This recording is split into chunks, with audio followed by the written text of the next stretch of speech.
Next কে আসেন? দয়া করে ভিতরে চলে আসুন যে।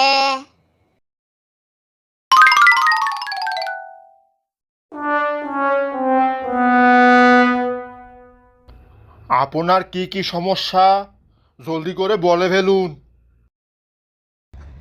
ডাক্তার সাহেব, 2 দিন ধরে মুই পাতলা পায়খানা করতে করতে চোখে মুখে এখন কিছু দেখি না। মোর জীবন শেষ। ওহনকালি তুই চোখকে তারাবাতি তারাবাতি দেখি। 2 দিন ধইরা আপনার পাতলা পায়খানা আর আপনি অহন আইলেন ডাক্তারখানা। আচ্ছা, তো আপনার পাতলা পায়খানার ধরন কিরকম একটু বিস্তারিত খুইলা কোন। ডাক্তার সাহেব, পাতলা পায়খানার ধরন খুব সাংঘাতিক, খুব সাংঘাতিক। শুরু হইলে আর বন্ধ হয় না। 24 ঘন্টার মধ্যে 30 ঘন্টাই আমার টয়লেটে থাকতে হয়। পায়খানা সাংঘাতিক পাতলা, সাংঘাতিক পাতলা। আরে ওই পাতলাটার কথাই তো বলছি, কেমন পাতলা একটু বুঝিয়ে বলুন। ডাক্তার সাহেব, ডাক্তার সাহেব, পায়খানা এত বেশি পাতলা যে, এত বেশি পাতলা যে আপনি মুখে দিয়ে গড় গড় করে কুলি করতে পারবেন। অহন বুঝছেননি কেমন পাতলা?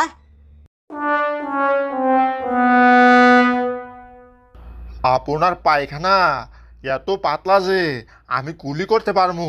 হ্যাঁ, আপনার পায়খানা দিয়ে আমার কুলি করতে হইব?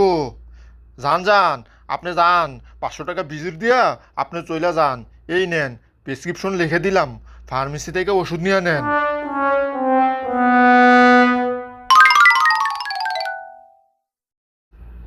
আপেল রে, নেক্সট রুগী কে আছে? জলদি জলদি ডাক দে, আমার প্রেশার কিন্তু হাই হয়ে যাইতেছে।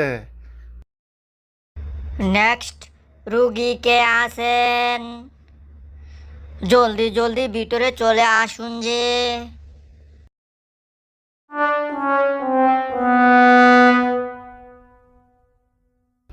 জলদি জলদি বলে ফেলুন, আপনার কি সমস্যা? ডাক্তার সাহেব, মোর তো মেলা সমস্যা। কোনটা আগে কই বলেন তো? আপনার কি সমস্যা কোনটা আগে বলবেন? এটাও কি আমাকে বলে দিতে হবে?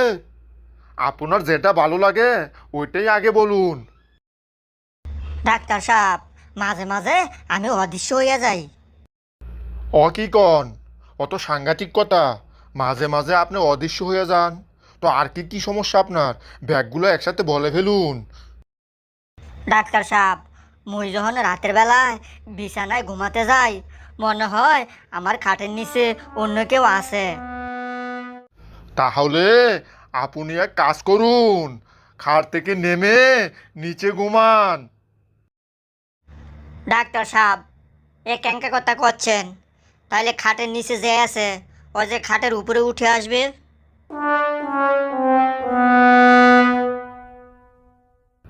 ও আপেল, ও ক্যাঙ্কা রুগী রে, মুই তো অজ্ঞান হয়ে যাওয়ার দশা। আচ্ছা, আপনার কি আর কোনো সমস্যা আছে? থাকলে জটপট কইয়া এখান থেকে বাগেন। ডাক্তার সাহেব, শুধু শুধু রাগ করছেন কৃষক। মোর তো আসল সমস্যা বলাই হয়নি। মোর আসল সমস্যা হলো মুই ব্যাগ কিছু বুঝা যাই, কিচ্ছু মন তাহে না। মুই কোনে কি খাইলাম, কি করলাম, মুই সঙ্গে সঙ্গে ব্যাগ কিছু বুঝা যাই। আপনার কিচ্ছু মন দেখে না, ব্যাগ কিছু বুইলা যান, মানে আপনার স্মরণ শক্তি খুব কম। আচ্ছা, ঠিক আছে। আপেল, ওনার একটা কনফুজ সিরাপ দে। না ডাক্তার সাহেব, ওই কনফু সিরাপ আর মোরে দেন না। কনফুজ সিরাপ দিব না কৃষক? কনফুজ সিরাপ আপনার কি সমস্যা? ডাক্তার সাহেব, এই কনফু সিরাপ মুড়ে আপনি আগে একবার দিয়েছিলেন। কেমন যেন লোনতা লোনতা লাগে, মনে হয় যে গরুর প্রস্রাব দিয়ে বানানো। এটা এখন আর দিন না যে।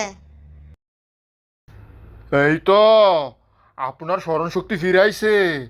আগে আপনাকে কনফুজ সিরাপ দেওয়া হয়েছিল, এখন আপনার ব্যাগ কিছু মনে পড়তেছে। দেন, 500 টাকা ভিজিট দিয়ে এখান থেকে ফটাফট ভাগুন।